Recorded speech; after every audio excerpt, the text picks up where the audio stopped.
Okay, at this time, I'd like to call the February 22nd, 2018 meeting of Revere Traffic Commission to order. Would everybody please rise and join us in saluting the flag? I pledge allegiance to the flag of the United States of America and to the republic for which it stands, one nation, under God, indivisible, with liberty and justice for all.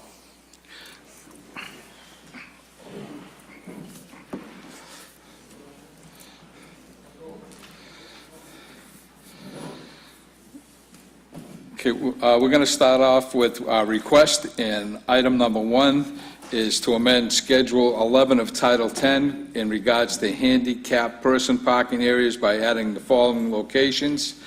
Number 1 is 21 Beachland Avenue, and 2 is 31 Lowell Street. At this time, I'll turn it over to our Director of Handicap Affairs, Ralph.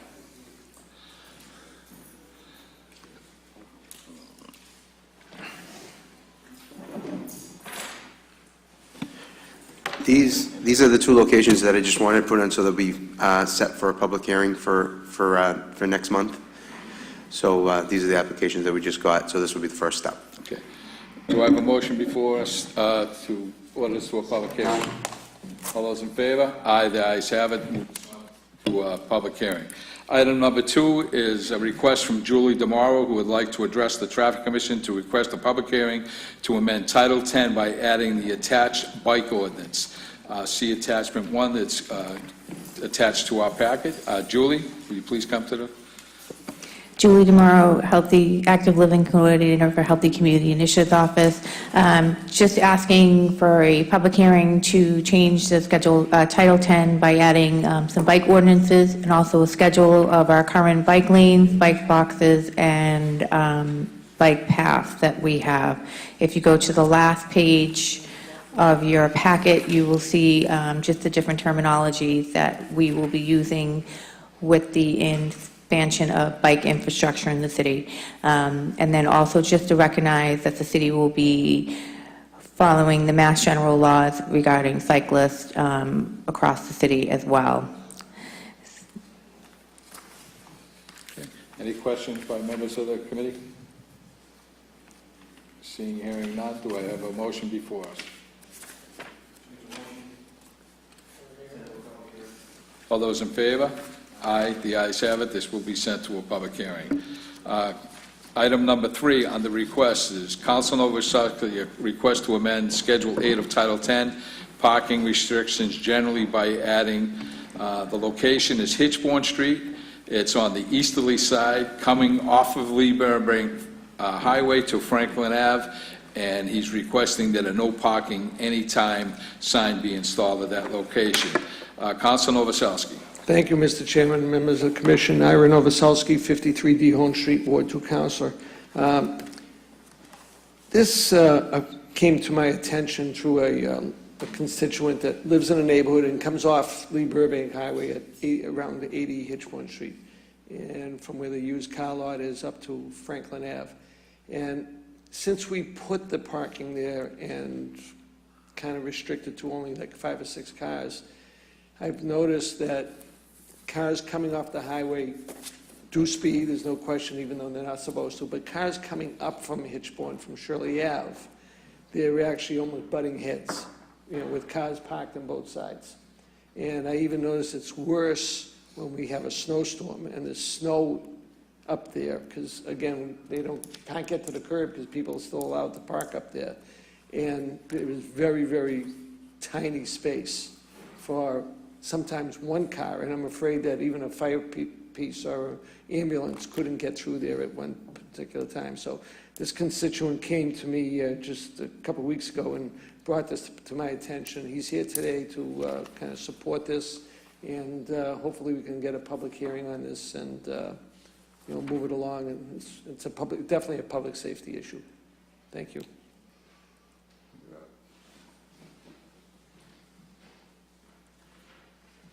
Joseph Cole, 250 Campbell Ave.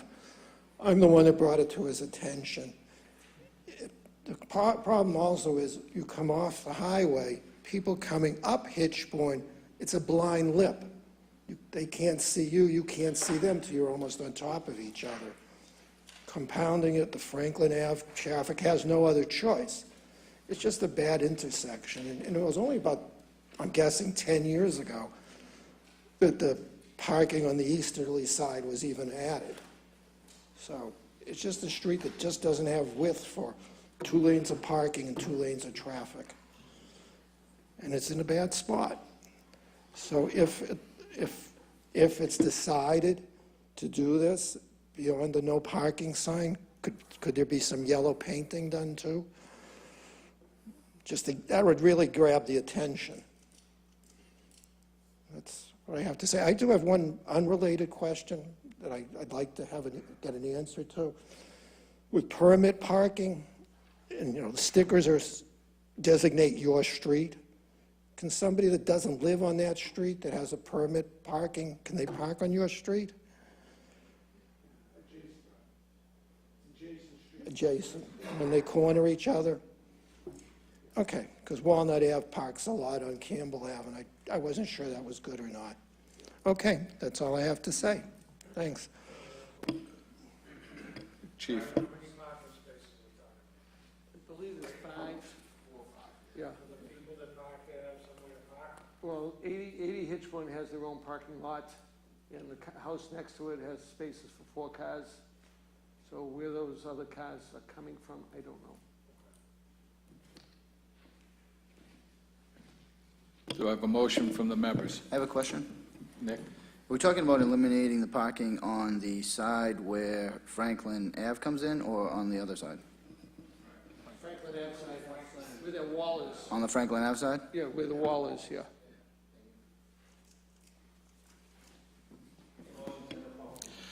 All those in favor? Aye. The ayes have it. Okay, item number 4 is also from Council Novoselsky, who would like to address the Traffic Commission in regards to commercial parking. On behalf of the residents of Ward 2 and others in the city, I propose the following. 1, commercial parking permit in the city of Revere to be reduced to $100 per year from the current $420 per year. Reasoning, I know we're trying to reduce parking of commercial vehicles within the city limits. This is to mainly stop transient companies from using our streets to park their home commercial vehicles and other commercial vehicles parking in our city from neighboring communities. This should not totally harm the small business residents who live and work here and pay taxes here. The rules should include the following. The gross vehicle weight should be 10,000 pounds or less. The vehicle must be registered in the city of Revere. The vehicle must be owned and registered by an owner-occupied resident of the vehicle, and the business must have a City of Revere business certificate. Council Novoselsky. Thank you, gentlemen. Ira Novoselsky, 53 Dehone Street, Ward 2 Councilor. I've received more than several phone calls from small business people in my neighborhood and several emails from small business people from around the city. And they're very, I mean, I say small, they're a one-man operation, they do painting, they do plastering. They have just pickup trucks or a small Econoline van, I don't know, 1,500, 2,500. And, they're being hurt by it. And I don't think we should be, and I understand what we did in the first place to make this originally happen, because we were worried about the Comcast trucks and the National Grid people that take their vehicles home, and others, and taxi cabs. And now, I'm not talking about the big vehicles. I think we can keep them at the 420. But I think we have to be a little more sympathetic to our own people. And, I talked to several of them, and they're willing to pay $100. They could afford the $100. But the $420 a year really puts a kibosh on them. So on their behalf, I'm reaching out so that we work something out. Excuse me. I'm not saying that exactly what I said here is going to work, but I know the chief had some thoughts on it in the past, and, Chief Guido. And I just think we ought to look at this a little closer and see what we can do to help these local residents that live here, that have their business here, and spend their money here. So, these other people, I don't feel bad for the other two people that, the businesses, they can afford $420, whether it's in a Econoline van or a pickup truck, or the trucks that they use. So, that's my pitch, and I hope we can look in the future, have a public hearing on it, or come up with the proper wording in the way the ordinance is now, and look after our own people. Thank you. Mr. Chairman, Chief Guido. I agree with Councilor Novoselsky. I brought this up my first Traffic Commission meeting, and many people, their primary vehicle's either a pickup or a van, and they use it for their primary vehicle and also their work vehicle. So I thought it was a little over the top to charge someone $450 because they have a pickup truck versus a car and a commercial plate. So I think there's some room for improvement. 450 is too high, maybe 100 is too low, because we still would like to encourage people not to park in the street, so I'm for still having a fee. But I think if it's a person's primary vehicle, someone's a carpenter or a plumber, and that's their only vehicle, and they don't have ladders hanging off of it and all kinds of equipment, I don't see what the difference parking a truck or a car in a parking spaces. So I think we should send this to a hearing, and maybe me and Sergeant Janino could work on some language to adopt going forward, and all the committee members could add their input, and the councilors as well. I'm sure other councilors have received complaints about this as well. Any other members wish to make a comment? My only thing is the 10,000 pounds. I mean, three-quarter ton pickups and things, 10,000, you could have a box truck that's fairly good size, they will fall within that weight class, Jimmy. I think So we should can critique spell it a out the little bit. vehicles. Well, Pickup truck no greater than a F-250, and a that's what, van not go by the weight. A regular F-350 with four wheels on it, grossing around 10,000. I don't think that should be You're going to a considered. dually, you're going into around 14,000 pounds. no, I understand the pickup thing, Richard, but you can buy a box truck, and you can buy any of those Isuzu box trucks with a 12, 14-foot box on the back of it. Yeah, exactly. And, that's what the original intent was, to stop these. I don't think the intent was to stop people with pickup trucks from parking in front of their houses. But we did have an enormous amount of like Comcast trucks and small livery-type trucks for delivery that were going around the city. So I think it's something that can be discussed. But we need to critique it so that you don't you try to do the right thing, and then you make it worse for the people that live in the neighborhood. So it's something we really need to take a hard look. I can understand, I've got a lot of complaints from friends of mine about, they've always had a pickup truck their whole life, and that's all they had, and it's their principal means of transportation, and it's not even got business placards or anything on it, and they're still getting tickets, so it's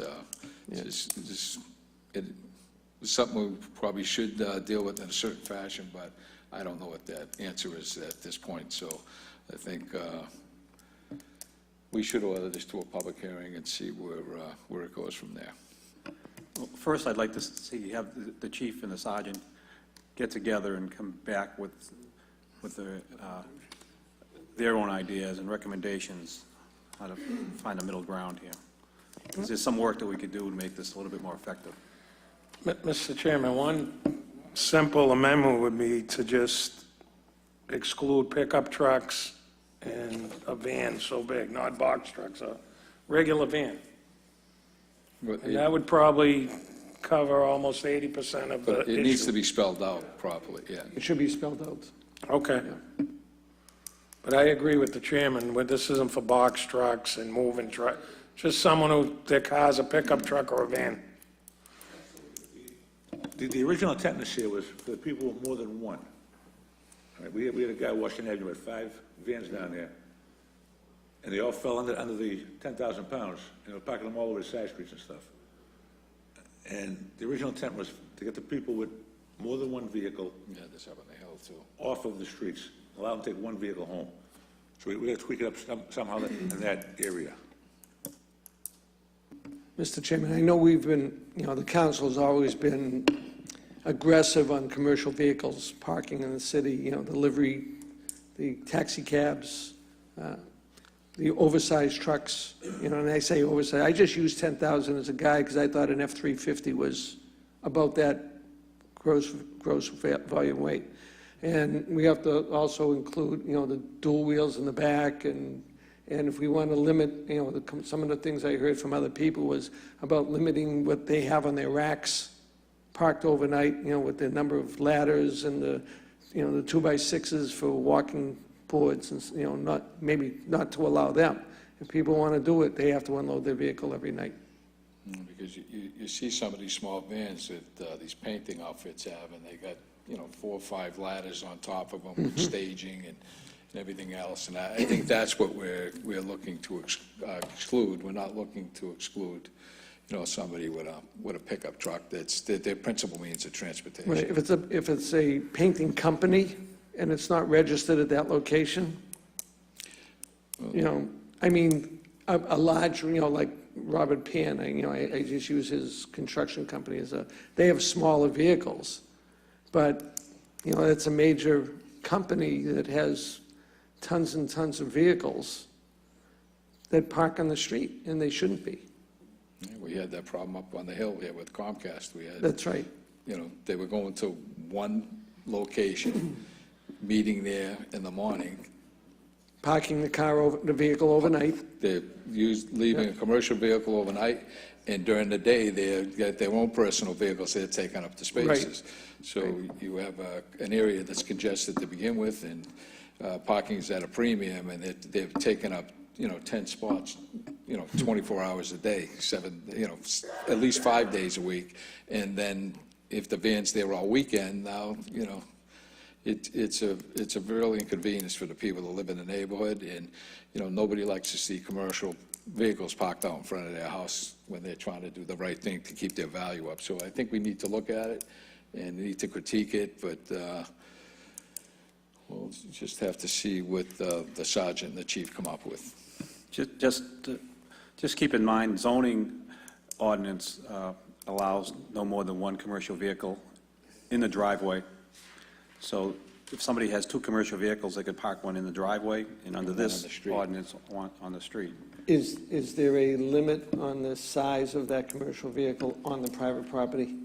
No, it just says commercial vehicle.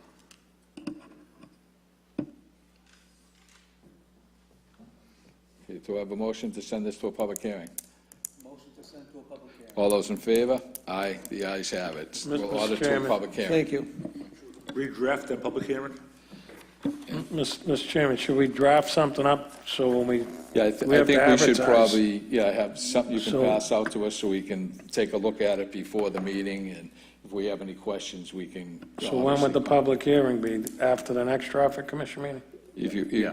yeah. So we'll look at something for the next Come back meeting to and have the Yeah. hearing after. Yeah, you can So forward let's something amend- to us at the Okay. next regular meeting, and then the following, at And that then we'll meeting, we'll decide order when it to to a public advertise. hearing. Okay. Thank you, Jen. As long as we know the thing's on the roll. Okay. Something's being looked at. Thank you. Okay, now we're going to go into the public hearing section of this meeting, and item number 1 is Schedule 9 of Title 10, putting parking, resident sticker parking by the following locations. The location is North Shore Road. The site is easterly from Beach Street to a point 200 feet north of Centennial Avenue. North Shore Road, easterly from Centennial Ave to Dahone Street. Counsel Novoselsky. Thank you, Mr. Chairman. Ira Novoselsky, 53 Dahone Street. If you read this amendment, there's 2 sections on it. There's a remove section and an add section. Items 1 and 2. So actually, the first 2, we're removing them to make room for 2-hour parking on section 2. So this is reading from Beach Street down. We have 15-minute parking up to the parking lot driveway, and then beyond that, at 1510 North Shore Road up to Shirley Ave. We're keeping the permit parking, but we're just making it shorter. And then we're popping down to the Centennial Ave and Dahone Street along the little park, Sandler Square.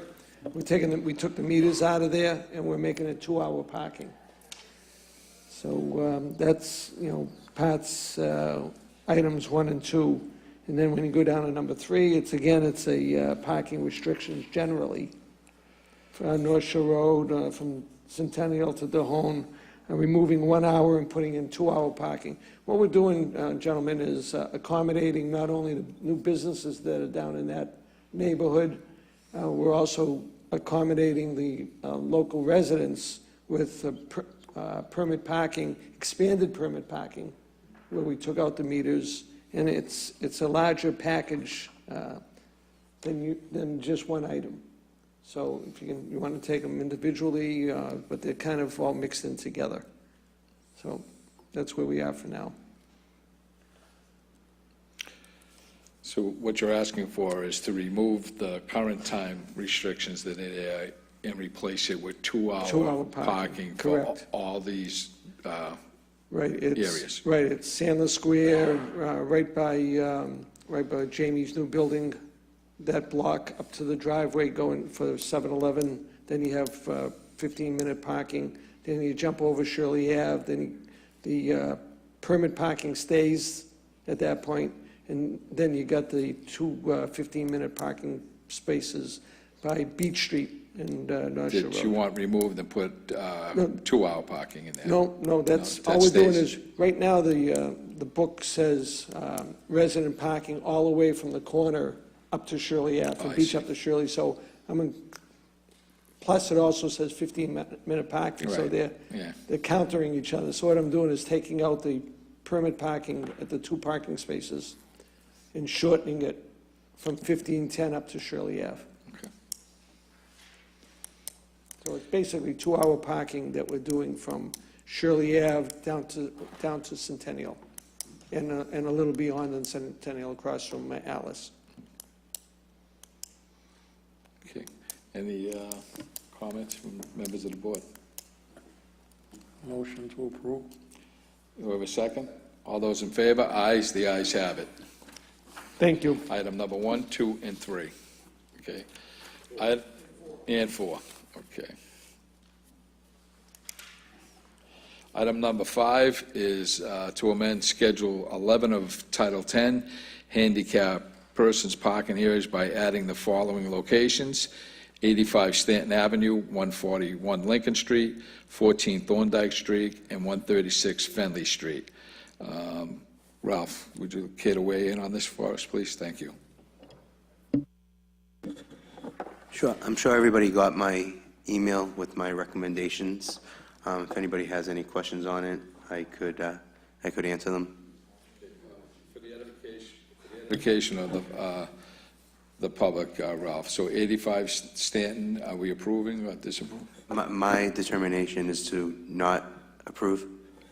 Okay, not. 141 Lincoln Street? 141 Lincoln is my determination is to not approve also. 14 Thorndike Street? 14 Thorndike is to approve. And 136 Fenley Street? And 136, I'm going to have to deter that one to Officer Gino, because I wanted to make sure he has the application and the proper paperwork, that everything was in check for us before I can approve it. Sergeant Janino? I have the paperwork for Friendly Street. Mr. Lester, there is a driveway over there, but it is on an incline, so it's not really handicapped accessible.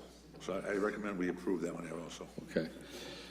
So at the recommendation of our department head, Ralph, and Sergeant Janino, 85 Stanton Avenue is a recommendation not to approve, 141 Lincoln Street is a recommendation not to approve, and 14 Thorndike to approve, and 136 Fenley Street. What are the members of the commission?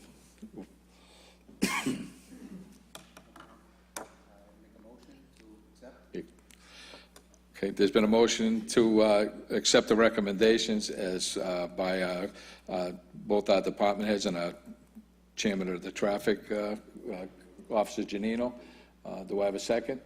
Second. All those in favor? Aye, the ayes have it. So moved. Item number 6 is to amend Schedule 11 of Title 10, again, handicap person parking areas by removing 31 Reservoir Ave and 24 Mill Street. Ralph? 31 Reservoir Ave, I'm not sure if it's been taken down, but I do know that 24 Mill Street, after some confrontation, it is removed, because I drove by there the other day. Okay, all right. And reasoning being is there's no parking allowed on either side of that street, so it should have never been put up in the first place. Very good. Do we have a motion by the member? Motion to approve. All those in favor? Aye, the ayes have it. Item number 7, is to amend Schedule 20 of Title 10, tow zones by adding the following locations: from Winthrop Avenue, both sides, Beach Street to Revere Beach Parkway, no parking during snow emergencies. Mr. Chairman. Can we, if this does go forward, we make it effective as of next season? Yeah. Okay. I know Police Chief Gatto has been working on this diligently. We've had many discussions about this, so I'll defer to the chief at this point for his comments. Mr. Chairman, I know we've talked about this winter after winter, but I'm glad to finally see we're addressing this. All Winthrop Ave's cleared off, and then you come down there to Little League Park, and it's all congested because of maybe 4 or 5 cars. So I don't think it's unreasonable to make that a snow emergency. We'll plow it out, and they can all park, go back and park. But when we let them park there, the snow banks out into the street. I concur. So this is long overdue, but I agree with Sergeant Janino. We should implement it next winter, and maybe we can give a flyer to the 7 or 8 houses in that area to let them know that that's going to become snow emergency effective next winter. Any other comments from the members? Mr. Chairman, I'd like just to know your opinion as far as snow removal in that area. I've been pushing for this for the last 15 years. It's something that I've wanted for the longest time, just wasn't able to get it through, and I'm glad to see that the chief is pushing this so that we can get this finally accomplished.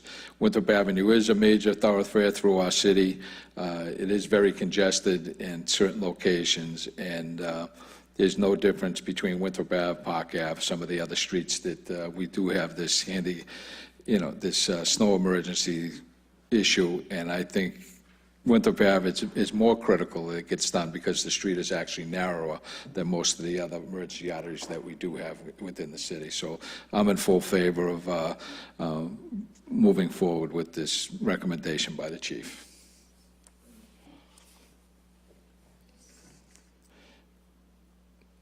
At this time, I'll make a motion that we accept. Second. All those in favor? Aye, the ayes have it. Lake Communications, the first one is to amend Schedule 11 of Title 10 handicap parking areas by adding 8 Pear Street. I got a phone call this morning on this here. I think we should probably do an emergency sign, get it up in that area. My recommendation, paper should be on the end of the week. Ralph? Yes, and if at all possible, I'll put a request in to see if we can get that sign put up as soon as possible. Yeah, I'll put it into the 311 system, so it'll go that way. Yeah. Okay. Motion To make it official, we'll have to order it to a public hearing, but I will put it up in the emergency, so we'll have to officially put it on the books. We'll have to have a public hearing next meeting, so I'll make a motion that we order this to a public hearing, but in the interim, I'll have the sign put up for you, Ralph, okay? Okay. Is that it? I don't see it. It's not on mine. Okay. Huh?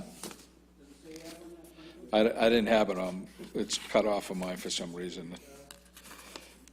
Okay, yes. Item number 2 on the late communications is a request from Council Pass that Franklin Avenue, Oak Tree Lane, Walnut Street Extension be designated as no parking on the odd side of the street. Council Patch. Mr. Chairman, that's Franklin Street, that's a typo. Right.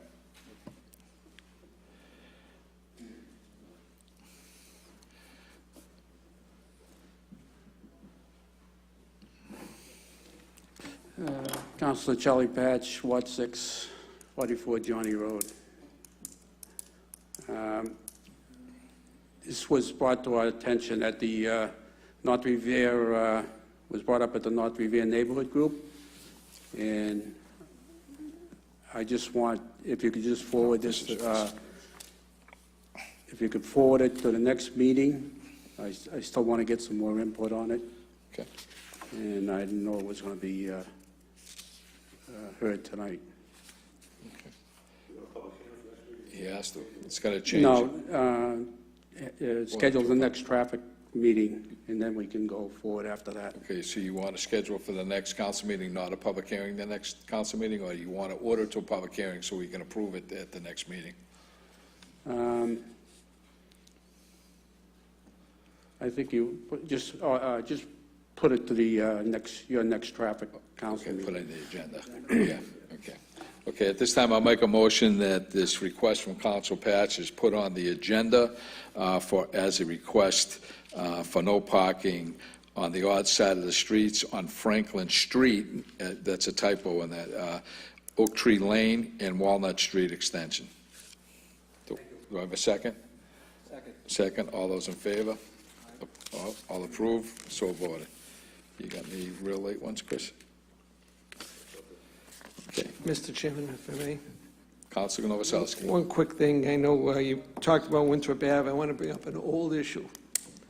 North Shore Road, Old North Shore Road, from the Revere Beach Parkway down to Kimball Ave. I've had some comments from residents that they would like to see emergency parking ban on that section of North Shore Road. I've even heard from people that work for Mass Highway, you know, the guys that plow the streets, would like to see it happen. So I would, you know, and I just noticed this morning across from Atlas, there's an old worn-out sign there that says emergency artery on there, so it was there once before. So I'm hoping we can talk about and maybe act on, again, for next year. I've talked with Mass Highway, as you know, Councilor. So have I, yeah. And as far as Mass Highway is concerned, there should be no parking at any time on North Shore Road, whether it's snowing or not snowing, because it's a state highway. So they have no concern about us making that an emergency artery. So it's just up to this commission if we wanted to approve that. So at this time, you want to put this on the agenda as a request for the next meeting, Council? Yeah. A request for the next meeting, and then we'll talk about the public hearing after that. Okay, great. Please.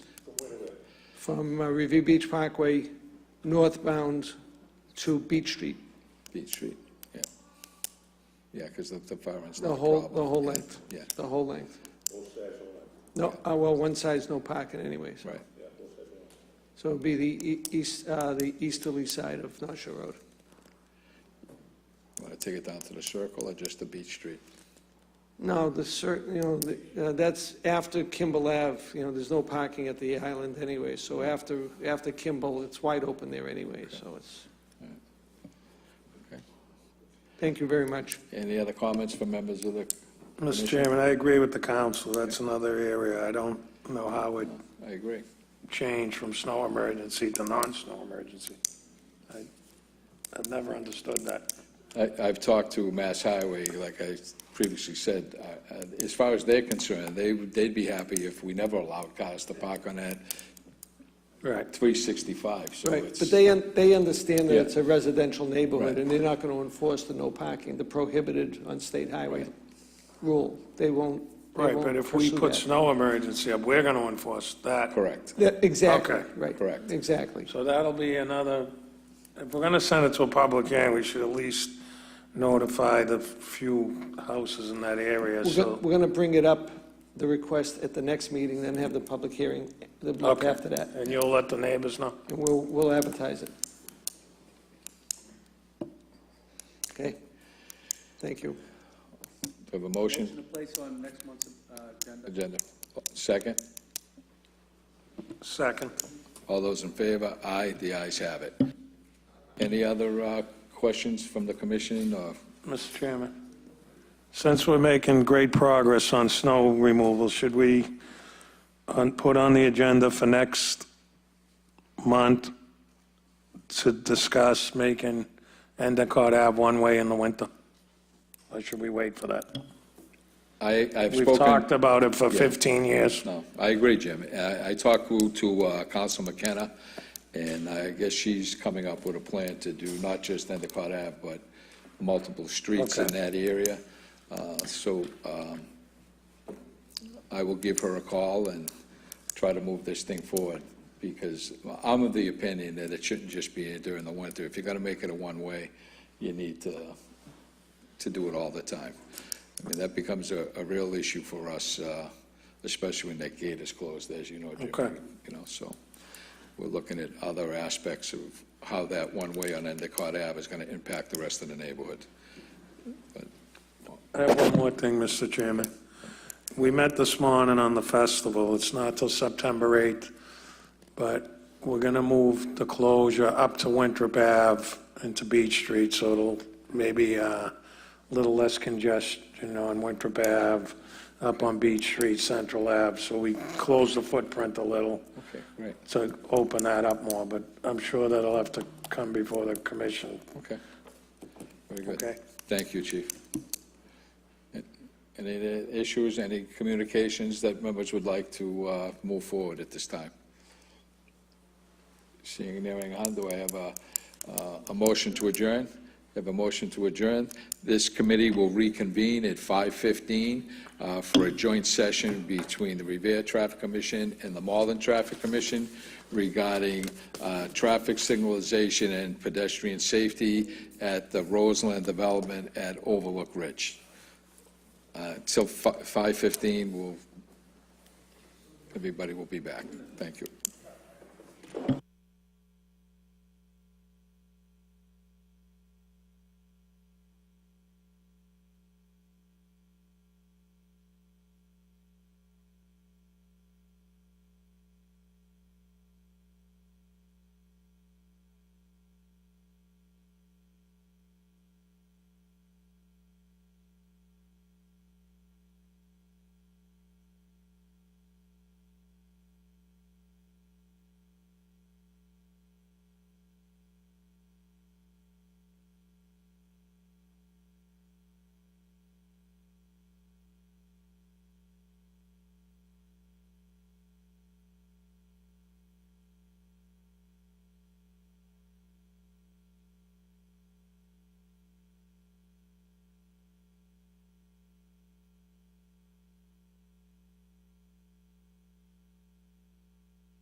Okay, great. Good afternoon, everyone. At this time, I'd like to call to order a joint committee meeting between the Revere Traffic Commission and the Malden Traffic Commission regarding the Roseland development up in North Revere. Prior to the meeting, would you please all rise and join us in the salute to the flag? Pledge allegiance to the flag of the United States of America and to the republic for which it stands, one nation, under God, indivisible, with liberty and justice for all. Okay. Deb, come forward. Just name, address, and... Okay. who Good you are. evening, Chairman Goodwin and members of the Revere and Malden Traffic Commissions. My name's Deborah Burke, and I am the Executive Director of the Malden Redevelopment Authority, and I also am a member of Malden's Site Plan Review Committee. In addition to myself, we have several members of the Malden Site Plan Review Committee here with me this evening, and they include Councilor Jadine Seeker, who represents Ward 8 in the City of Malden, Michelle Romero, who also serves as the City Planner in the City of Malden, Yem Lip, who's furthest over. He's the city engineer, who also sits as a member of the Malden Traffic Commission, as well as Chuck Iovan, who is a member, actually the chairman of the Malden Planning Board, a member of the Site Plan Review Committee, and a member of the Traffic Commission. So I want to thank you for agreeing to convene this joint commission meeting to discuss what we feel are important matters to be addressed by both communities. Just by way of background, probably myself, along with Mr. Paul Rupp and Frank Stringy, the planner in the city of Revere, have had a long-time association with the redevelopment of what was formerly known as Road Quarry, now known as Overlook Ridge, which is a residential development at the present time, being developed by Roseland Property Company, a Macaulay company. The relationship between the cities has been a solid, good relationship that spans maybe 20 years, in which we explored several different possible, some not so good and some very good redevelopment scenarios for the 100-acre quarry, of which approximately 50 acres are in the Malden side and another 50 are on the Revere side. The reason for our attendance this evening is that as part of our site plan review process, we currently have an application before us from the petitioner to construct 326 additional apartments on the Malden side of the quarry. And as part of that review process, we've been going through the documents and whatnot, and the Site Plan Review Committee has recommended a series of traffic mitigation measures to impose on the development in light of the fact that the Route 1 realignment project seems to have fallen off the table, at least for now. And most recent projections said that the earliest it would ever get back on the tip would be at least 2030, and that's 2030. If not later than that. So I wanted to invite the city planner from Malden up to walk through the various mitigation impacts that have been approved by the Malden Road Quarry Site Plan Review Committee, have been accepted by the developer, Roseland Property, at the last meeting of the Site Plan Review Committee, with the caveat that some would require, if implemented, the approval of the City of Revere, because they impact streets in the City of Revere, and they would also, in some instances, require approval from the Massachusetts Department of Transportation. So this is our first step in our two-part process of going in front of a joint commission hearing to receive both parties' endorsement, and then our next visit will be with MassDOT. So if I can invite Michelle Romero up, I'd like to. Okay.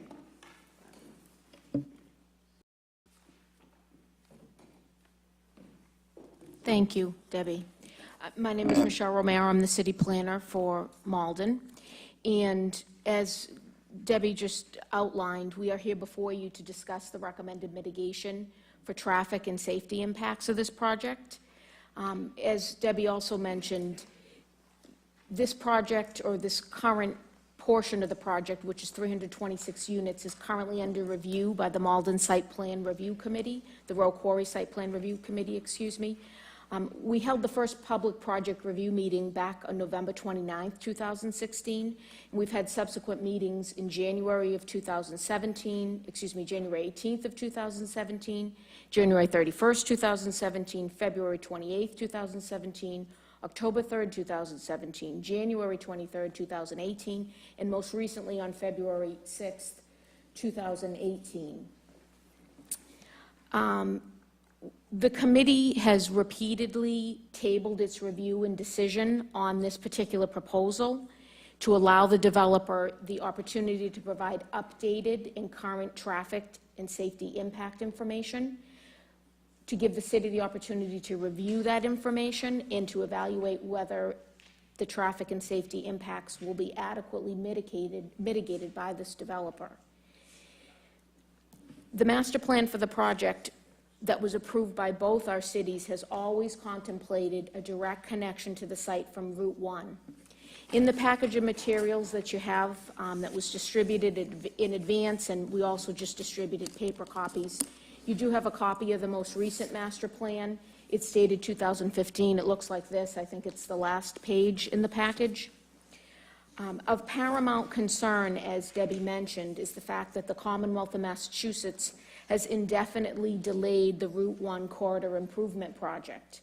That was to include a new interchange to provide direct access and egress from Route 1 to Overlook Ridge Drive.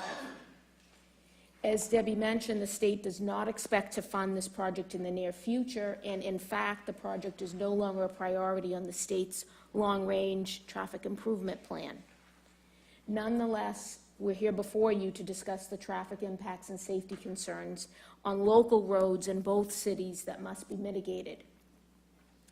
As Debbie mentioned, the developer has agreed to implement the recommended traffic and safety mitigation measures that we're presenting tonight. Those are detailed in a spreadsheet format, which is also in the package. It looks like this. There are 11 different locations. There's also a map included in your package, which I realize is kind of small to see. It's numbered with the same locations that correspond. We have 2 large copies of the same map here. And I don't know if the groups want to each take one, if that would assist to look easier.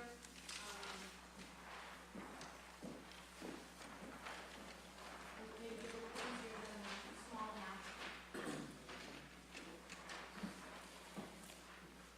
So as Debbie mentioned, all these locations that are recommended for traffic and safety mitigation were reviewed by the city's peer reviewer, Beta Group.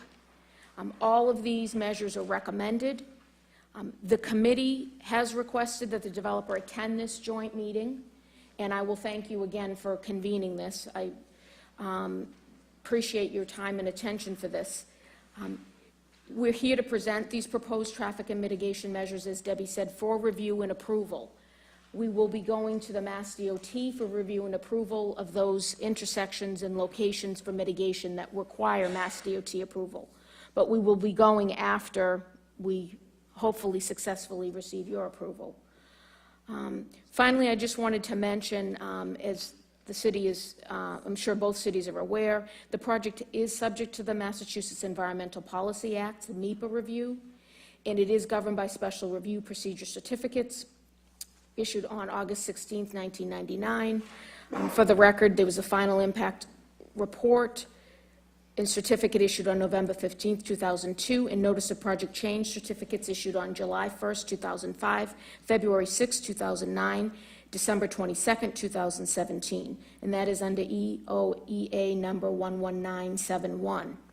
However, for those local intersections not under Mass Highway, Mass DOT jurisdiction, the determination of appropriate mitigation measures must be made between the developer and the respective city. Again, that is why we're here before you.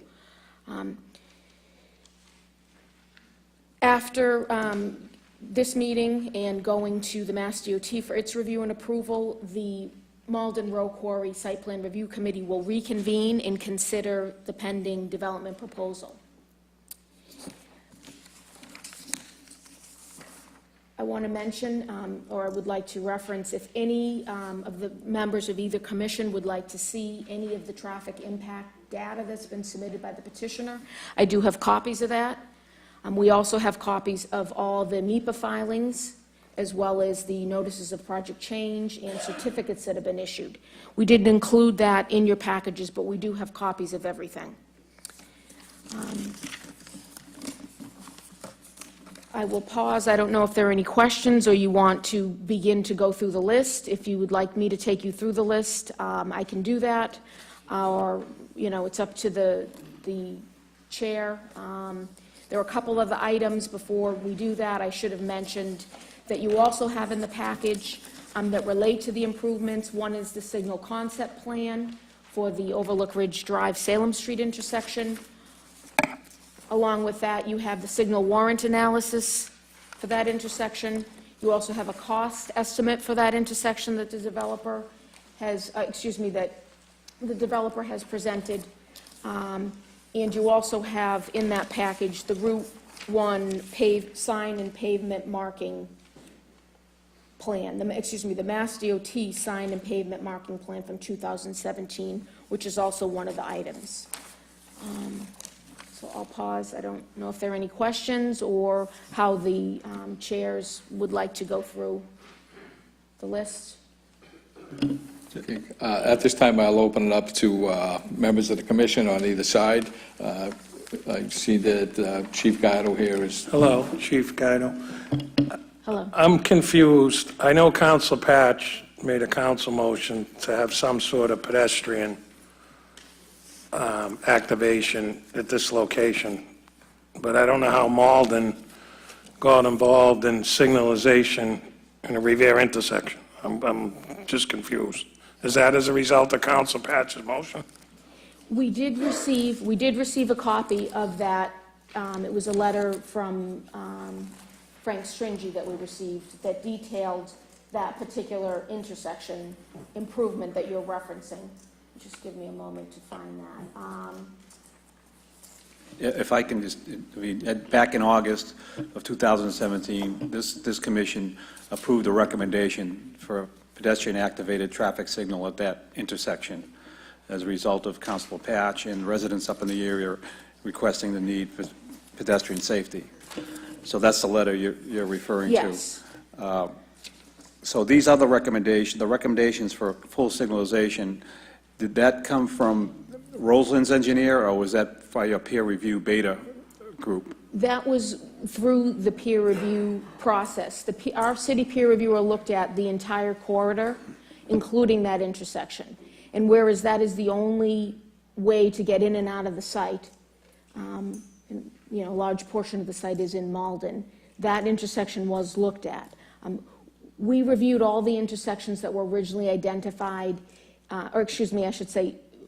we asked the developer to update the traffic information for all the intersections, signalized and unsignalized, that were originally identified in the state documents. That was one of them. So then, in turn, that whole list got peer-reviewed when we submitted it for our peer review. So that's how that came about. I'm very happy about that because you could have just ignored our intersection and let them build their buildings, and we would have been stuck with all the traffic. So I'm very happy that this came about and that you did your due diligence.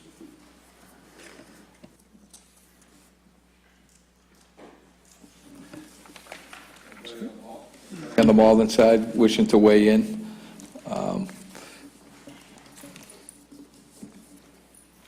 Some of the concerns that I have, obviously, is with the traffic data and the studies and numbers. Is this inclusive of the new 3 buildings that they're putting in and the potential for, 300 some odd more additional cars that are going to be added to the traffic pattern on a daily basis?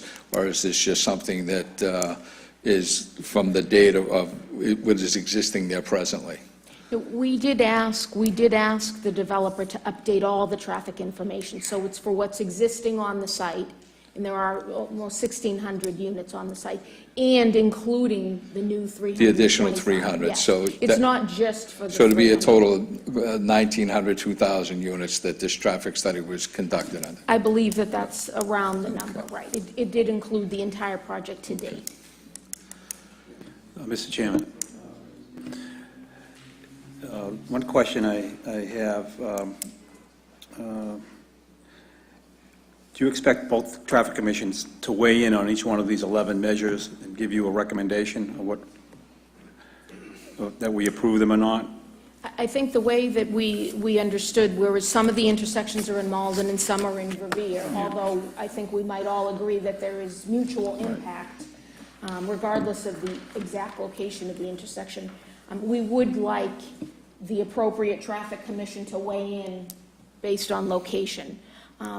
Certainly, the Malden Traffic Commission can weigh in on, in terms of giving an opinion, but we don't believe they would give an approval type opinion for a Revere intersection. We would ask the Revere Traffic Commission for review and approval of those locations in Revere.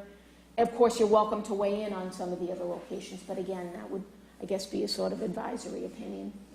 But we thought, since there's so much mutual impact, that was the idea to hold the meeting together. Yeah, great idea. So why don't we go, I recommend, why don't we go through each one of these individually and we can discuss them? And Do you want to go through them, or do you want me to read them out loud for the record, or how do you I can. want to proceed? Or you Yeah, can that's read fine. them. You can- Okay. You can read them, or present. I'll read them, it Okay. doesn't matter. If Oh, you wanna read them? It doesn't Okay. matter, you can do it if you'd Okay. like. I mean, I'll do it if you I don't- I so mean, I don't- choose, it doesn't. Yeah, I mean, I don't mind doing Right. it, and then you can discuss. So the first intersection, or the first location is number 1 on the map, and it's described as eastbound Salem Street approach to Lynn Street. So that's south of Route 1, that is in Malden. So I'll give you a minute to look on the map. The concern to mitigate is that there's a non-functioning 3-way beacon on the existing island. And by non-functioning, we mean none of the lights work. So the recommended mitigation is to replace the lenses and/or repair. And I think I said this as part of the presentation, or Debbie did. All of these that were recommended, the developer has agreed to. At the most recent public project review meeting, they agreed to all of these items. And by agree, I mean to implement them.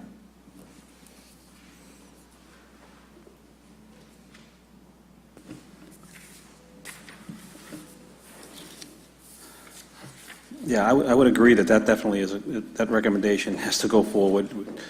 This intersection is heavily impacted in the AM and PM peak hours. It's difficult getting off that ramp and onto Salem Street, with Salem Street traffic heading westbound or southbound towards Malden and Revere.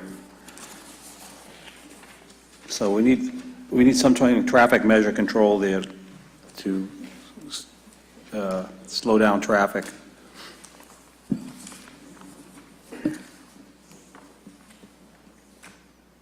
Do you want to go through the whole list and then go back and revisit the approvals, or do you want to do them individually, or? That's fine. Why don't you Okay, summarize we'll go each one, through- and then we'll okay, go back so to I'll each do that, one. okay. I didn't want to delay you, okay. So the second location is number 2 on the map. It's known as the Overlook Ridge Drive intersection with Salem Street. That's located in Revere. Again, that is the only access egress point for the entire development site. The concern to mitigate is the eastbound Overlook Ridge Drive, left and right turns to Salem Street are projected to operate at level of service E and F. The intersection exhibits poor operations at the approach to the sole primary access point to the development and pedestrian corridor. As you had previously recommended, a pedestrian signal. The recommended mitigation in this package is installing a fully operating traffic signals. And again, you do have the sketch, the concept sketch, and the estimate that went along with that. you also do have the warrant analysis for that intersection. Mr. Chairman, I have a couple of questions. Chief Guido. If we were to approve this project as it's proposed, after it's completed, who would own the lights? City of Revere? Let's say a truck hit the lights and we didn't find out who hit the lights. Would the city be on the hook to put up new lights? I mean, I believe so. Okay. It's a city, that's my understanding. I don't know if anybody has any additional. And my second question is, let's just say we put the lights in and it causes a problem, like in Chelsea on Broadway in front of Walgreens. It was causing such a problem, they ended up putting the lights on flashing. Would that be our call? I would think it would be. Okay. You would, that's my understanding. Those are my You would two have major control concerns. over it, right. And my third question is, I might as well ask it now. Number 3, is that going to be one of those signs that says red signal ahead on the curve, the blind curve coming Yeah. towards Linden Square? I believe, this is on 122 Salem Street, number 3? Yes. I believe the recommendation was an additional beacon. So Well, I that's think a we need light. one of those signs that says, when the signal's red, red signal ahead. It's an actual sign. In addition to the beacon? No, Oh. instead of the beacon. Okay. Because the beacon could be red at the top of the curve. By the time you get to the bottom, the light could be green. Okay. So I don't understand the purpose of the beacon. Go ahead, Bob. Bob, why don't you step to the forefront? That's my biggest Coming to the concern. podium is Bob Buttons from CDM Smith. He will, Do you mind if I leave that? Bob, my biggest concern is the light at the bottom of the hill's red, and you're coming around the blind curve, and people tend to not obey the speed limit, and they're not going to have time to stop. Yeah, the peer reviewer's issue here, Chief, was related to the curve and that flashing curve arrow that's there. He basically wanted another curve, another Okay. flashing sign on the curve there. And that's actually what the 3 along Salem Street were, is to Okay. make the drivers aware of those curves. That's why we were looking at the crash data that you provided to us, was to see if there were actually accidents in that area, which we haven't found a history of those curves causing problems, at least in the last 3 years. Right. I'd be more inclined we get... to have a sign that says red signal ahead. So we can discuss that, but I don't think we need 4 and 5, but we'll talk about them when we get to them, the beacons. One issue with that particular sign, when you were talking about control of it, I was going to hold till later, but I'll just mention now, that's right at the limit of State Highway. So the backup and the impacts of that light to Route 1 have been a concern of I'm the highway talking the department. other way. No, I'm just saying, I'm backing up to the other question you had about if you turn that into a flashing light, could we just control it? Because it's right at the limit of State Highway, the State Highway Department's concerned about impacts of any light flashing or otherwise affecting the mainline traffic on Route 1. So that was the point I was just trying to... Well, I think their concern would be the lights being operational and backing up the traffic, not being on flashing. But I'm just That's saying, why I'm asking anything with that light. question. Yep. Thank you, Mr. Chairman. Okay. You know, I have like one question. What actually drove for the, I know the Council Patch put something in for a pedestrian signal up there because, you know, everyone on this commission was concerned about the public safety nature of the issue that existed up there. But what drove the issue of a full traffic signal? Was this because they don't feel that there's a traffic problem there presently, Bob, and it's going to get exacerbated? Because we don't see any real backups coming in and out of the site. And the big concern that was always intimated to me was the fact that people had to cross the road because they were getting off the bus. And somebody made a real point before coming into this meeting. Was it ever considered to put an MBT, a bus stop, on the site in the turnaround so that the people would not have to get off the bus on the opposite side of Salem Street and they could get off right in the Overlook Ridge project? Was that ever taken into consideration, or? In the 20 or so years I've been involved with the quarry up there's never really been discussion of the bus pulling into the site. The issue with pedestrian safety and getting back and forth, I think, is not an appropriate one. The real issue is the backing up of traffic with a regular signal there all the time. That was an issue that came out of the peer review, not necessarily one that was driven by the traffic numbers, because when we did the analysis on the traffic document, it's a report, the stick that we have, that was submitted to Mass DOT and to MEPA through the Notice of Project Change process, and they didn't bring up an issue with signalization or question whether there should or shouldn't be.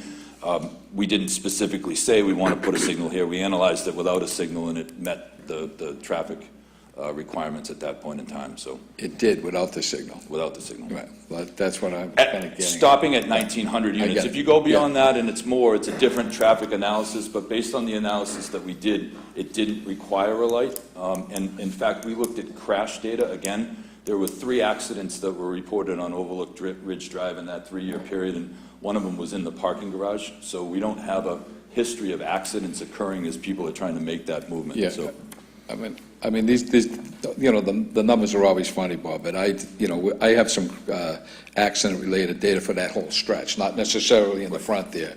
And, you know, probably within a quarter-mile stretch that's what we of looked that at, area. the police provided to us. And Chris, why does that number differ? Because the package I have says there was one there in the last 12 months, and I have the data that you issued to me saying that there were 16 related accidents in that general area, not, you know, in the front there, but on Salem Street from right up to the... We took the data from both Revere and Malden and then looked at it. Some said Salem Street, some Right. said Salem at Overlook. So a lot of it came down to how the police report was written and what was sketched out. So we actually went through every one of the reports that both police departments provided in order to break down where the accidents were occurring when we could. So the data suggested to you, Bob, that the traffic signal wasn't required, but there was some public safety requirement for pedestrian crossing. It wouldn't be inappropriate to have a crossing there to get people back and forth from the bus. Yeah. It wasn't, there was no evidence that I saw of people getting hit necessarily Right, crossing correct. the street, but we've acknowledged that the developer would do any of the work, so. So based on the analysis, the full light wasn't required. It was just something they were adding in to strengthen their case, so to speak. And I think that, you know, there's a perception that the numbers necessarily don't match, if you will, that just the generation doesn't necessarily match where people are thinking that some of the traffic is coming from. It's a lot of pass-through traffic in that area. No doubt about it. Yeah. Not necessarily all from the site. Right. Mr. Chair, I have one more question. Chief Gatto? What is the maximum potential of that site? Is there more room after 1,900? So, Chief, the last notice of project change that we just did last fall actually backed the approval down from 2,800 to the 1,900 that's there now. Any future build-out of the site to get back to 2,800, whatever the full build would be, would require another notice of project change to MEPA and would require a fully updated traffic analysis to support it. So we have some plans with us that show what the lots are that are left on the site after this particular phase is built. I can share them with you at any time. So they're stopped effectively at the end of Lot 12. There's no further MEPA approval or Mass DOT approval. We would have to go back and work out some additional traffic mitigation at that point in time.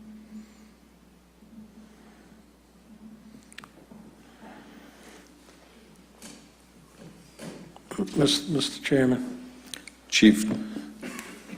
I know we didn't ask for a full set of operational lights, but if we're allowed to put them on flash and if need be, I don't think it would hurt to have the full lights installed where we're not paying for it. Because if we determine we need them down the road, we'll be paying for them. So I think we should move forward and see what Mass Highway says, and then final approval won't be till after Mass Highway weighs in, but we could at least send it forward to them and see their thoughts on this.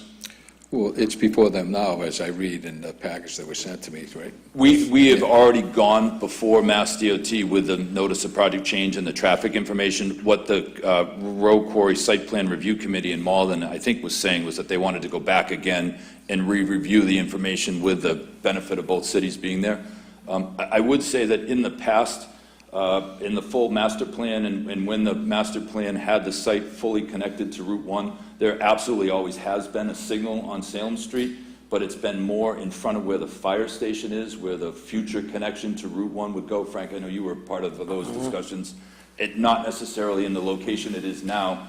That location is in theory temporary because the boulevard, if you look on the master plan that they handed out, is in a different location from where it is now.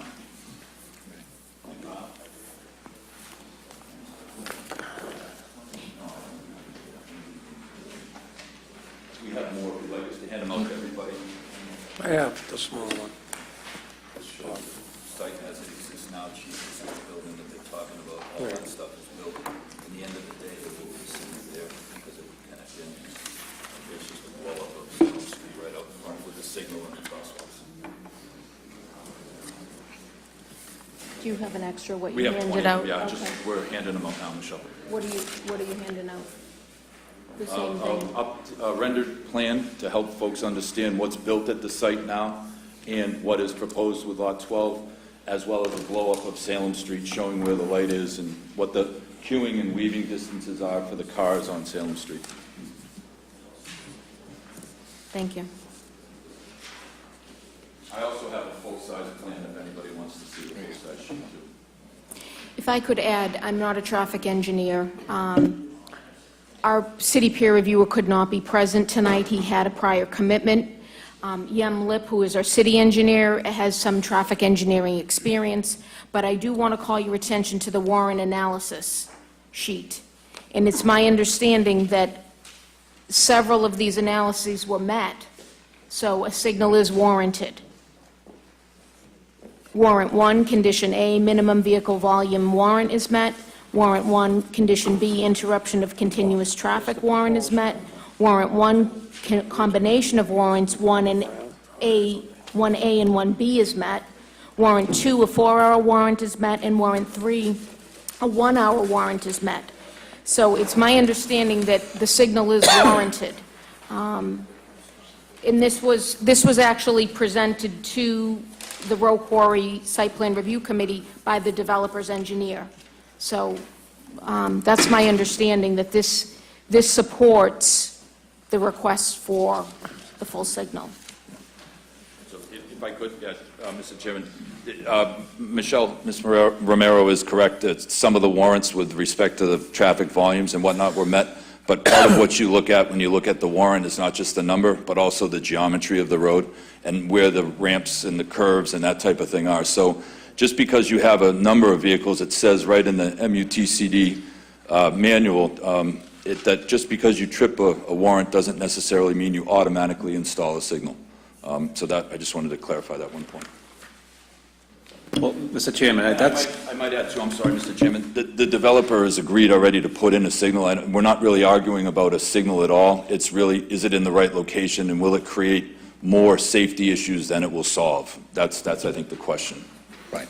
I mean, I think that's the concern of most of the people before us. I would obviously like to see how Mass Highway is going to weigh in on this, considering the queuing coming northbound, coming off the ramp there, and what impact that could have with cars coming off there kind of fast, and what that signal may do. You go up there during the day, it's fine, but during the height of the commuter traffic and special events that may be taking place in Revere Beach on Route 1, the traffic in there is pretty difficult. So I'd like to see how that signal would impact the queuing coming and going from Route 1, and if they feel they need to make any adjustments to that. I'm not, I think the concern was for pedestrian traffic more than the flow of traffic.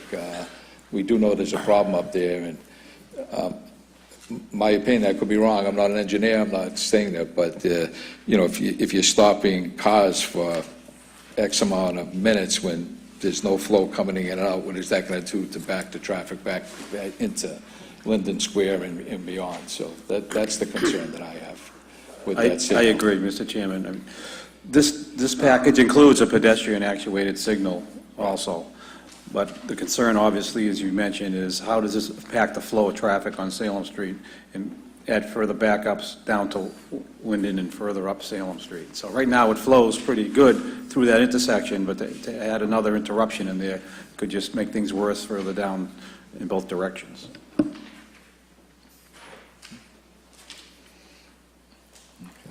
And to clarify, we haven't presented this, we, meaning the cities, have not presented this to the Mass DOT. We understand the notice of project change was filed. We understand the state didn't comment on it, but we have been repeatedly asking for a definitive answer from the state, which we have not received. We haven't asked for it yet, but it's our understanding that the developer has not asked for a definitive answer either. They have comments and some information that's been presented, but there has not been a specific determination, definitive determination made, and that is what the cities will, work to facilitate a meeting with Mass DOT in both the cities, whichever city representative, perhaps the city engineer, or I'm not sure who would attend, where this will be vetted out and discussed for approval. Chief Guido. Mr. Chairman, whatever we decide, I think it's imperative that some sort of signage go in the area of number 3, whether it says cars exiting ahead. If we put some signal there, whether it's pedestrian or full signal, we need something to let people know around the bends, a red signal. I can't. So that's the least that needs to come out of this tonight. Yeah, I can't agree with you more, Jimmy. We do know that Sully's Curve up there is a very dangerous intersection. I know that the fire department is up there numerous times, and of course, there's little skidding accidents and things like that, especially during inclement weather. So, more notification of the curve that there is an existing problem there. Can't do anything but help. I'd like to see what Mass Highway has to say about this, because I'm not convinced that the signalization actually needs to be there. Obviously, I would like to see something there for the pedestrian crossing, and I think that maybe they could take a look in putting that bus stop actually on the site, as they do in other locations throughout the city, to eliminate that potential pedestrian problem with crossing a major roadway. I think we'd have to look at that, Mr. Chairman, and work with the MBTA on the bus route changes. That's a bit of an effort to get that. I mean, I kind of looking at this, Bob, and it's kind of small, but it looks like they could maybe come up with some configuration just to roll in and out, put a little bus shelter there and get in and out, and then the people wouldn't have to. And it's really an issue for the buses heading eastbound, if you will. The westbound buses, there is a stop right out in front, so you're absolutely correct about that. Right. With respect to the chief's request for a flashing beacon of some kind, we'd absolutely would put that in. If there's a signal or a crosswalk, we would put whatever warning. sign. Yeah, flashing light or a sign or something, yeah.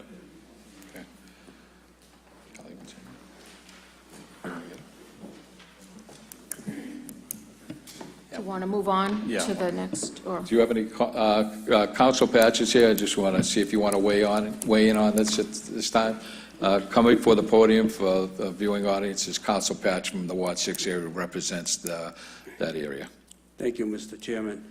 I was for the single. I met with the representatives of Overlook, and they agreed that they would look into a pedestrian crossing a light. We haven't heard anything back until this developed. As far as the single light, I agree with the chief that it should be a flashing instead of a red light, green light type thing. Holding signs out there in election time, I saw that the people getting off the bus and just texting, walking in front of the bus right out into the street. and everybody was holding signs. It was like, wow, how come nobody gets killed here? So the need is there. But, you know, it is also with the, I would, that's why if we have to go with a single light to get the pedestrian, I would hope that you would support that and have them put for the future. We might have to, I know they have intentions of eventually building a Revere again. I think they even put a pad up there in the back.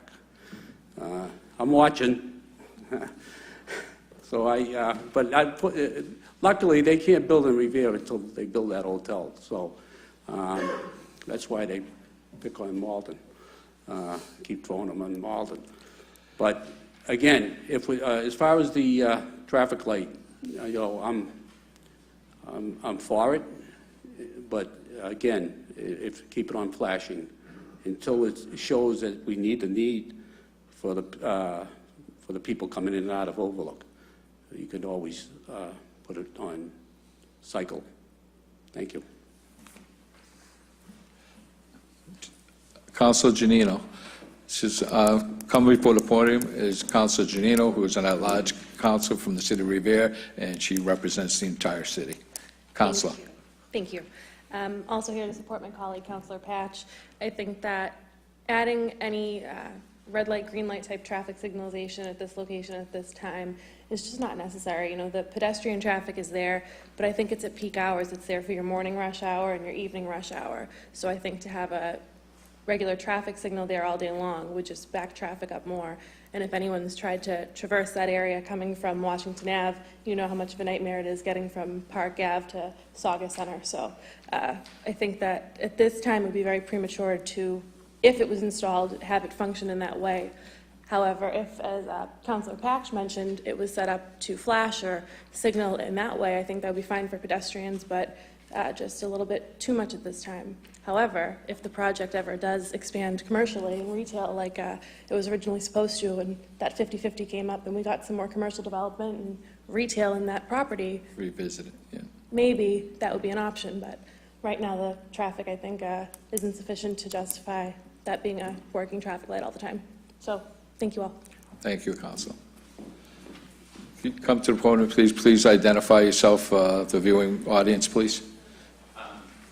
Yeah, I'm Steve Winslow, Councilor at Large for the City of Malden, and very familiar with the Revere. We've been working on the local bike trail. So that's one of the things I just want to point out is that there is an effort now at the state level to pave the trail along the Revere stretch, so that might actually increase pedestrian traffic in the long run. So that's just something to be aware of. I know there's a design effort that's starting soon, and that may vary, but we will here in the next couple of years. I am supportive of the efforts to manage the traffic here. It's very important for Malden, and Councilor Seek has been very dedicated here. So that's just one of the comments. I mean, I also want to make sure that bicycles are accommodated here as well, that this is one route that people can use through the area to get in and out of Malden and through Boston. So I think it's something, there's not a lot of alternatives for cyclists right now, and that's just something that it is a bicycle route. So that's something that if there are loop detectors, the loop should detect bicycles. Under Route 1, the lane widths need to be able to accommodate cyclists. I mean, right now, the storm grates are not bicycle friendly, so those type of things should be considered going forward. But generally, very supportive of the efforts to mitigate traffic for this. Thank you very much. Great. Thank you, Council. Any other comments from members of the Revere Commission? Yeah, I think the commission agrees that it would be foolish not to have the full signalization installed. Keep it, there'll be a controller system on it, a control box. We can keep it on flashing yellow in each direction and have it pedestrian actuated for pedestrians only. And we accomplish everything we need to and still maintain possible future needs for controlling that intersection in place. Okay. My only concern would be that when somebody hits it, then I'm going to have to pay to replace it. I'm looking at this plan. Can we set this back like off the road with like bigger, taller masts that can hang it off, so that would lessen the impact of potentially getting hit along the edge of the roadway or the sidewalk, where we'd have an arm mast that would hang out over the road as opposed to being a pole right on the... If I could, Mr. Chairman, that is what they are. They're 30 or 35-foot mast Right. arms, so Okay. they would come right out So from a so the big base potential for them getting hit is negligible, because you'd be able to set them back far off behind the the roadway. sidewalk.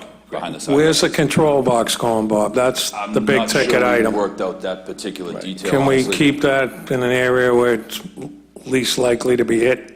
Sure. Yeah, we And, could work on that. and you're agreeing, if we go forward, to put the sign around the curve, Yes, we are. signals ahead? Yes, we will. Okay.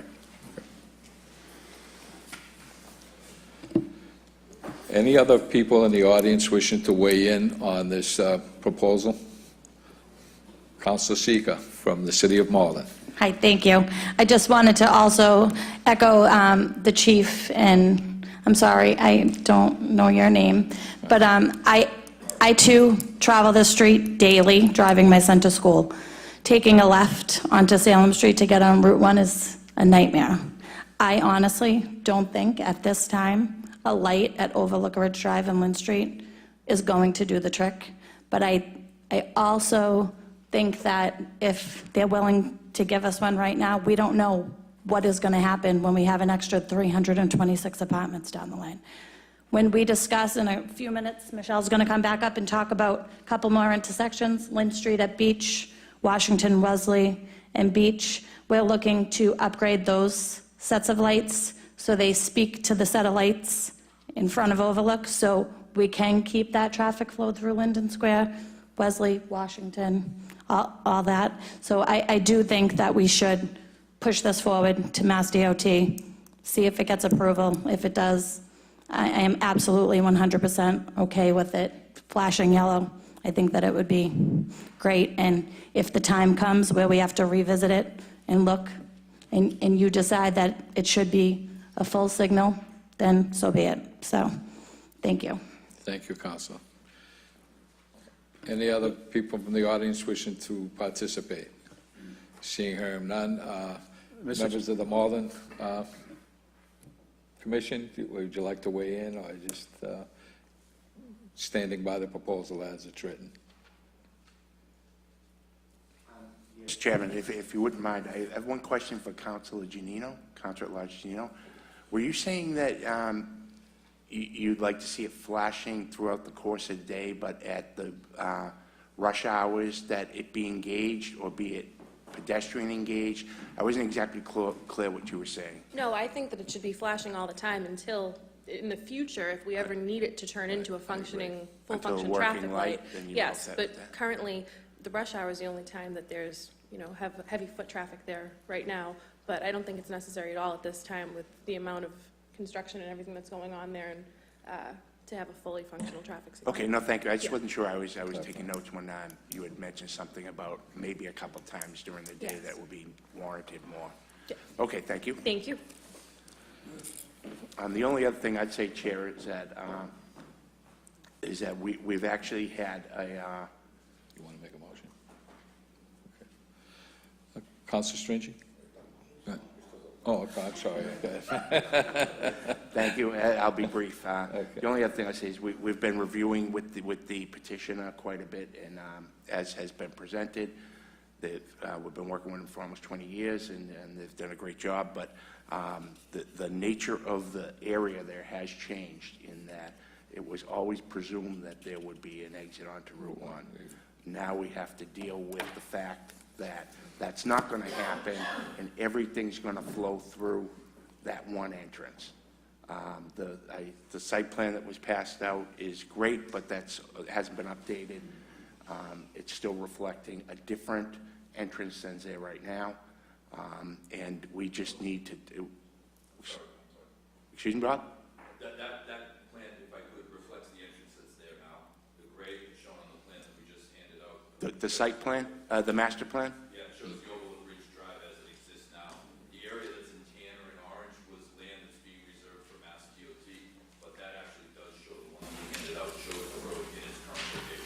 Okay, thank you for clarifying that. But with that said, we do have a problem up there, something that we need to address, and I fully endorse the peer review recommendations and the work that we've been doing, reviewing this on a regular basis over the past year for Lot 12. And if anyone has any questions, feel free to ask. Thank you. Okay, that takes us up to the vicinity of 122 Salem Street, and we have additional items that are on the agenda here, so if you... Okay. And just to clarify, I think Mr. Iovan was talking about the master plan. That is not updated. The site plan they handed out shows the existing road, but he was referring to the master plan that was handed out. That shows a connection to Route 1 that does not exist. Okay, so we're on to number 3, vicinity of, we already did 3. No, vicinity of 122 Salem Street, Revere. The concern to mitigate is an existing one-way facing southbound traffic beacon. So there's an existing beacon. The recommendation for mitigation was to install an additional beacon facing north.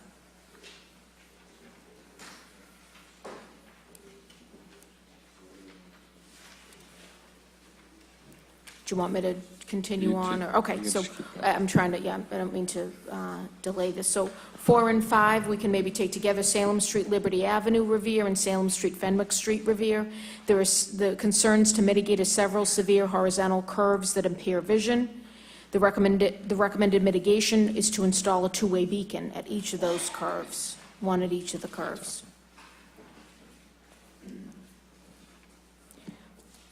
Number 6 is Wesley Washington Beach Street, Malden. The concern to mitigate is the Washington Street northbound left and Wesley Street southbound left at Route 60 at Washington Street, Wesley Street.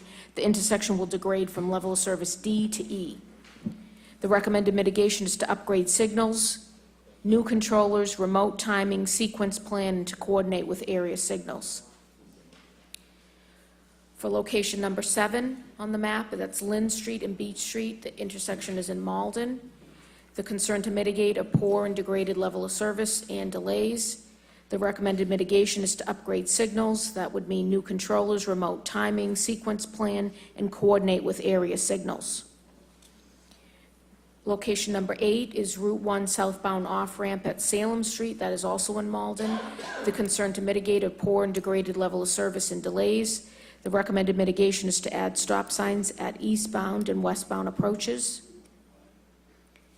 Location number 9, Salem Street, Lynn Street intersection, also located in Malden.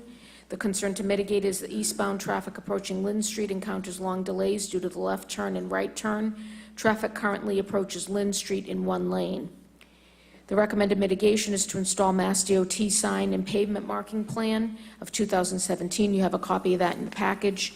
That would include restriping the approach to Lynn Street with 2 lanes, one right and one left. That will require approximately 4 to 5 feet of widening on the approach. Location number 10 on the map is at the Route 1 northbound off-ramp in Malden.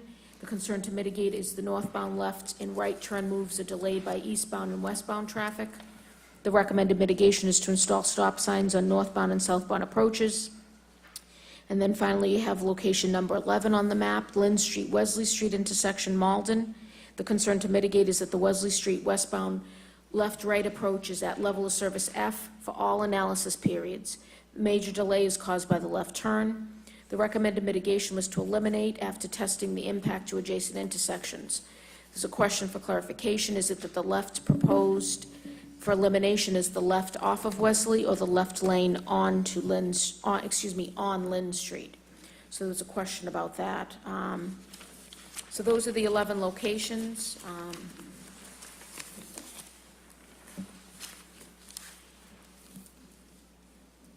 That we are recommending safety and traffic mitigation for. Mr. Buttons.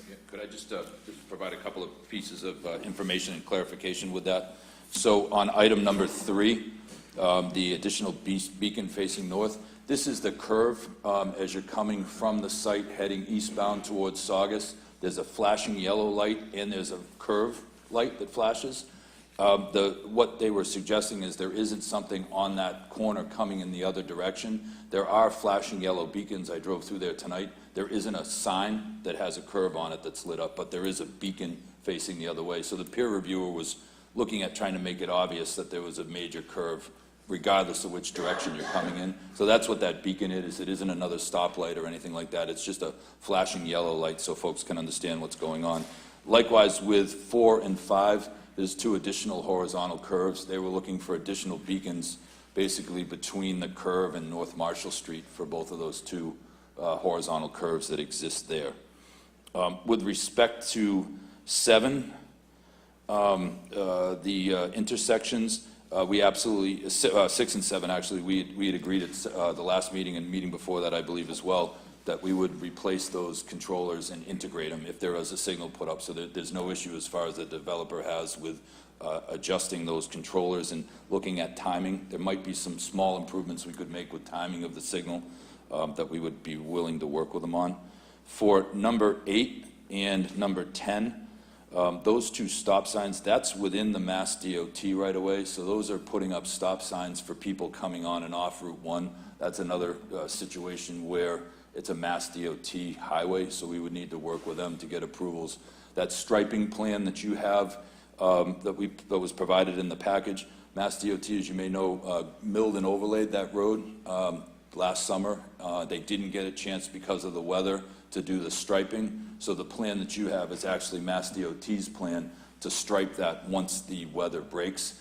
And when they do, they'll stripe it back to the way it was before, which includes a turn lane to get into the site. I think when the peer reviewer was reviewing it, there was no pavement there, so he didn't know what was there.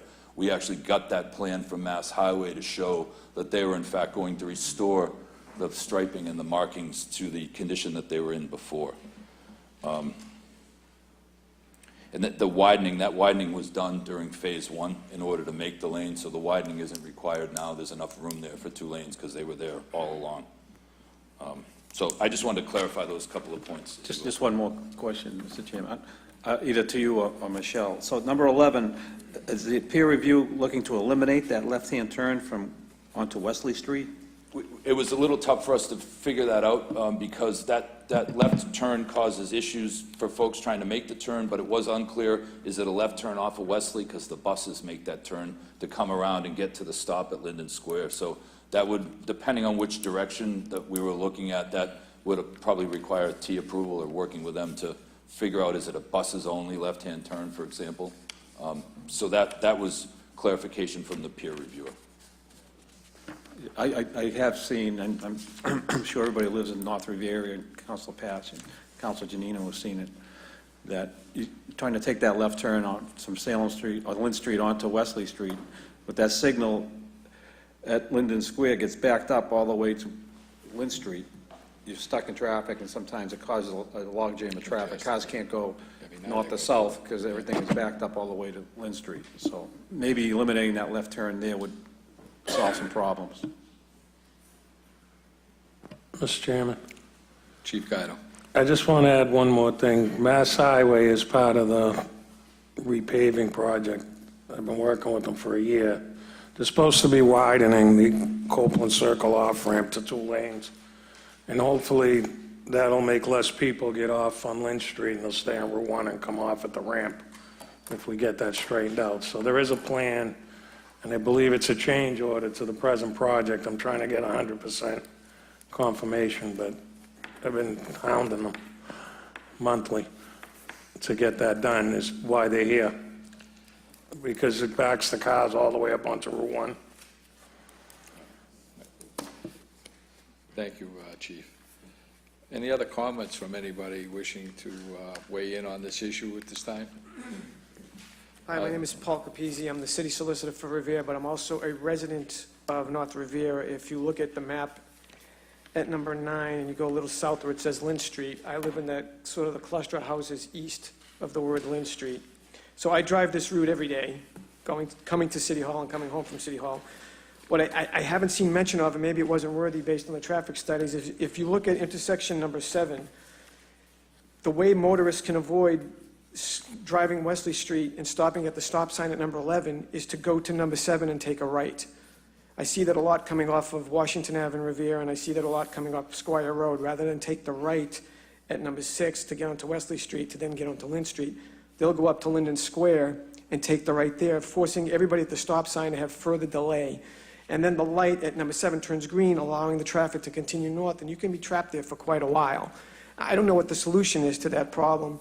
I don't do that because I see it as sort of a discourteous move, although it's much easier if you want to avoid the stop sign to just go to number 7 and take the right.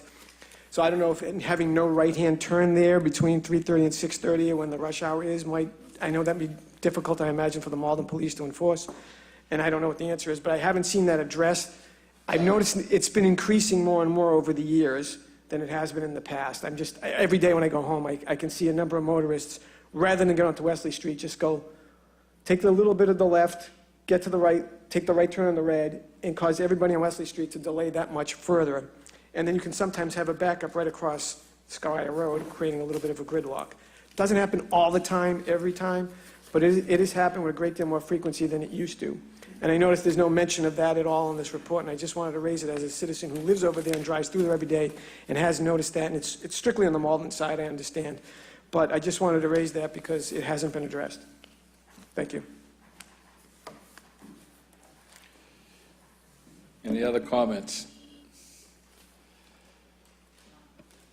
Mr. Chairman, I just want to respond to your question. So the item 6 and item 7, we call for a new timing and sequence plan. So in the plan, the proponent, the traffic consultant for the proponent would explore that option. So that would be part of the overall improvement. Okay, thank you. Thank you. Thank you. I don't have anything else, and if anyone has any other questions, if anybody, on the site plan review committee can answer, we can try to answer. If you do need additional information in terms of traffic, unfortunately, as I said, the city peer reviewer couldn't attend this meeting, so I'm not sure if we could respond to any of that, or if you need additional information to make a decision, we would have to ask you to table it and, reconvene when he's present if there are any more technical questions. I, too, as I said, have all the traffic study information if anybody wanted to see it or, question anything. And I know Bob Button is here for the developer and perhaps could answer some of the questions. But if there's nothing else, I just wanted to thank you all for coming to this meeting and being willing to convene jointly, both commissions. Thank you. Thank you for attending, and hopefully we can get this thing resolved in a reasonable period of time so we can get this project underway. Deb, would you like to speak? I have one more question. Just clarification, I guess, procedurally. Are there votes that are going to be taken tonight? Or? There can't be a vote taken tonight. Okay. We have to You put want it on to the- study it? We have Okay. to study it and then put it on a formal agenda for a public meeting for the public to attend. Okay. And then we can take action at that time. All right, great. Would you make sure We you meet notice? regularly on a monthly basis, so, I mean, if we needed to call, if this was an urgent thing, we could call a special meeting if we had to. But the next meeting will be scheduled by Officer Janino's relatively the same time next month. All right. Thank you. Would a motion to put it on next monthly meeting be in order? If that's the wishes of the commission, do I have a second to that? I have one more question. Chief Guido. Could Bob get us the cost of a full signalization versus a scaled-down pedestrian version, what the difference would be, because if it's a lot or it's similar? For the, Right. Yeah, I think Okay. the discussion for, obviously, Jim, I think that's a good idea, but if we're going to put a pedestrian light up and it's going to be like one of those walkways, it'd be more apt to get hit, so I don't Right. have Well, the that was developer my spend the next money question. than me. That's just, There was an estimate It provided. would give it more protection if we went with the full signal at this point as just putting in a small pedestrian signal, in my opinion. I mean, that may change, but we can talk about this before the next meeting. to see whether we want to go as the proposal has been presented, or we scale it down to a pedestrian light. That doesn't have to be determined at this point.